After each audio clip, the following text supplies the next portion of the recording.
That's like fighting one of those souped up kangaroos like in Australia. They'll beat your ass. Yeah, fuck.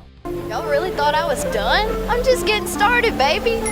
It started with a sentence, not a plan, not a brand strategy, not a marketing campaign, just a few words spoken casually into a microphone held by a stranger on a crowded street, and within days, those words escaped context, identity, and intention, and became a phenomenon. The internet doesn't ask for permission. It doesn't pause to ask who you are, what you meant, or whether you're prepared for what comes next. It sees something it can amplify, and it does, relentlessly. The woman now known globally as the Tuah Girl didn't wake up intending to become a symbol of viral culture. She didn't audition for attention. She didn't pitch herself to an algorithm. She answered a question, and that answer detonated inside the modern fame machine. What followed was not organic fame in the traditional sense. It was an acceleration. A speed so fast it erased nuance, stripped context, and replaced a human being with a moment, endlessly replayed, remixed, memed, monetized, and debated. This is not a story about a joke. It's a story about how the internet manufactures celebrities and what it costs the people caught inside that process. To understand why the Tuah Girl exploded the way she did, you have to understand the ecosystem she entered. Street interview culture didn't begin as a spectacle. It began as curiosity, casual questions, ordinary people, unsurprising answers. But over time, the incentives changed. Views rewarded shock. Shares rewarded audacity. Algorithms rewarded extremity. The questions became more provocative. The editing became more aggressive. And the goal shifted from conversation to capture. Capture the moment. Capture the reaction. Capture the clip that will travel. When the now infamous interview took place, it followed this formula exactly. A roaming interviewer, a nightlife setting, a deliberately suggestive question, and then the response. The phrase itself was crude, exaggerated, and instantly quotable. But what made it viral wasn't just what was said, it was how it fit perfectly into internet culture's appetite. Short, shocking, repeatable, detached from identity.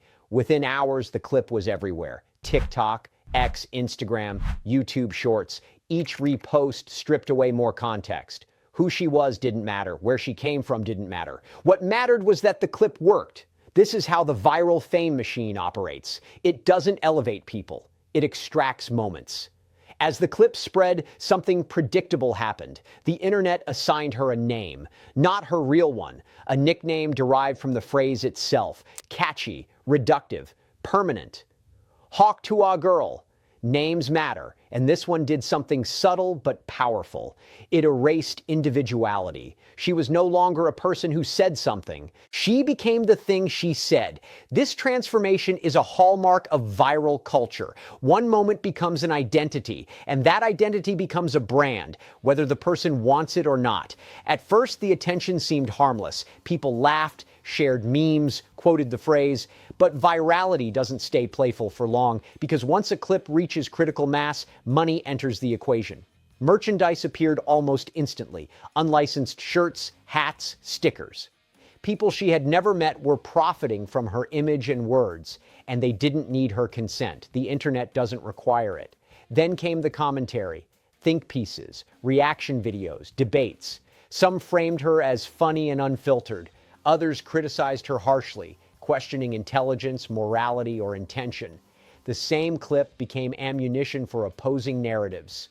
And through it all, one thing remained consistent. Very few people asked how she felt about any of it. This is the hidden cost of viral fame. The subject becomes abstract, a symbol, a projection surface for cultural arguments that have nothing to do with them. As the weeks passed, pressure mounted. People wanted follow-ups, explanations, more content. The internet rarely accepts silence. Silence is interpreted as weakness, guilt, or wasted potential. At this point, many viral figures face a choice: disappear or perform. Disappearing means surrendering control of the narrative. Performing means leaning into the persona the internet has already created. Both options come with consequences. When the Tuah Girl began appearing in longer interviews, the tone shifted.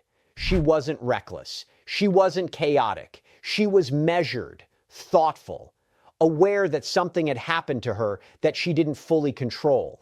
This confused people because the internet had already decided who she was, and reality didn't match the meme.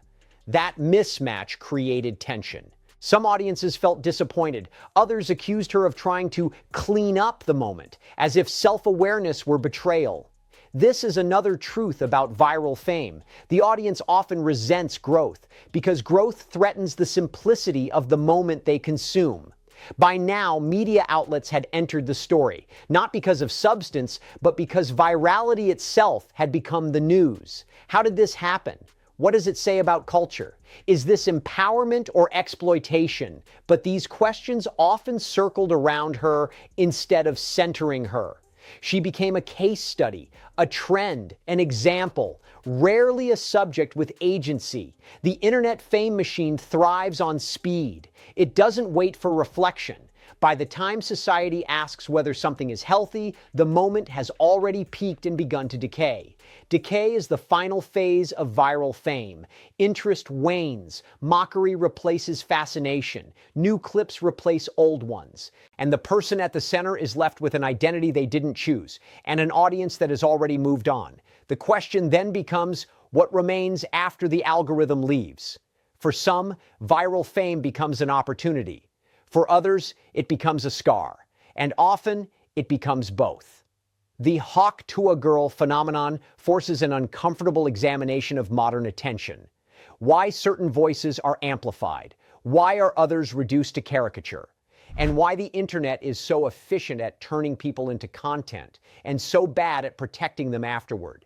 This isn't about one clip, it's about a system that rewards spectacle over substance, reaction over reflection, virality over humanity. And this system is not slowing down, it's accelerating. To understand why the Tuah Girl went viral while millions of other street interviews disappear without notice, you have to follow the incentives. Virality is not random, it is engineered. Modern social platforms are not neutral spaces. They are attention marketplaces governed by algorithms designed to reward content that triggers rapid emotional response. Shock, humor, discomfort, and controversy outperform nuance every time. The street interview format thrives inside this system because it offers unpredictability. The interviewer controls the question, but the answer is unscripted. That unpredictability creates the possibility of something explosive. Most answers are forgettable. Some are awkward. A very small number are perfect for extraction. The Tuah moment worked because it met several algorithmic criteria at once. It was short enough to loop. It was explicit enough to provoke a reaction. It was unexpected enough to feel authentic. And it was delivered confidently without hesitation. That combination is rare. Once the clip crossed a certain threshold, the economics shifted. The original interviewer gained followers, views, and leverage. Secondary creators downloaded, re-uploaded, remixed, and profited. Brands began monitoring engagement metrics. None of this required the subject's involvement. This is a key detail often overlooked in viral stories. The person who goes viral is usually the last to benefit. In the early stages, monetization happens around the subject, not through them. Ads run on reposts, meme pages grow, reaction channels flourish, merchandise appears. All of it is legal in the loose, unregulated economy of internet culture. The subject becomes intellectual raw material. When the Tuah Girl attempted to step into the narrative herself, she entered an already crowded space. The persona attached to her had been shaped by millions of strangers. Any attempt to redefine it risked backlash. This is the paradox of viral fame. The more people know you, the less control you have over how you're understood. Gender dynamics intensified the reaction. The internet has a long history of celebrating male vulgarity as humor while scrutinizing female vulgarity as character. What might have been dismissed as bravado or comedic exaggeration from a man became for a woman a referendum on intelligence, morality, and worth. This double standard was not subtle. It was immediate. Comment sections fractured into predictable camps. Some praised confidence and humor, others accused her of seeking attention, others reduced her entirely to the phrase, ignoring everything else she said or did. Very few extended empathy. This pattern mirrors earlier viral moments involving women. A single clip defines perception. Attempts at explanation are labeled damage control. Silence is interpreted as guilt. Visibility becomes vulnerability. As mainstream media coverage increased, the framing shifted again. What began as a joke became a cultural conversation. Articles dissected why the clip resonated. Experts weighed in on internet fame. Articles dissected why the clip resonated. Experts weighed in on internet fame. Panels debated whether virality empowers or exploits, yet the person at the center remained largely symbolic. This is where the fame machine becomes most efficient. It transforms individuals into mirrors. People project beliefs about sexuality, class, gender, and morality onto a stranger they do not know. The subject becomes a stand-in for larger anxieties. Over time, attention peaks. Search interest declines. The algorithm finds something new. This is the final cruelty of viral fame. It arrives violently, and it leaves quietly. When the spotlight moves on, the subject is left with consequences that do not fade with views. Recognition in public spaces, online harassment, permanent association with a moment they cannot erase. Digital footprints do not decay. For the hawk Tuah Girl, the question is not whether the moment was funny or crude. The question is whether the system that amplified it allows space for humanity afterward. History suggests it rarely does. The viral fame machine is efficient because it is indifferent. It does not care about intention. It does not care about the aftermath. It optimizes for engagement, then discards what no longer performs. And this is the uncomfortable truth. Virality is not a reward. It is a transaction. And most people do not know what they are trading until it is too late. Sudden internet fame does something subtle before it does something loud. It fractures identity. When millions of people react to a version of you that exists in a few seconds of video, that version begins to compete with the person you know yourself to be. The brain struggles to reconcile the two. Psychologists describe this as a form of identity dissonance, the tension between internal self-perception and external narrative. For viral figures, this tension arrives instantly. There is no adjustment period. In traditional fame, attention builds gradually. Artists develop public personas over years. They test boundaries, learn media rules, and grow into visibility. Viral fame skips all of that. It drops a person into maximum exposure without preparation. For many who experience it, the first reaction is disbelief. This isn't real. This will pass.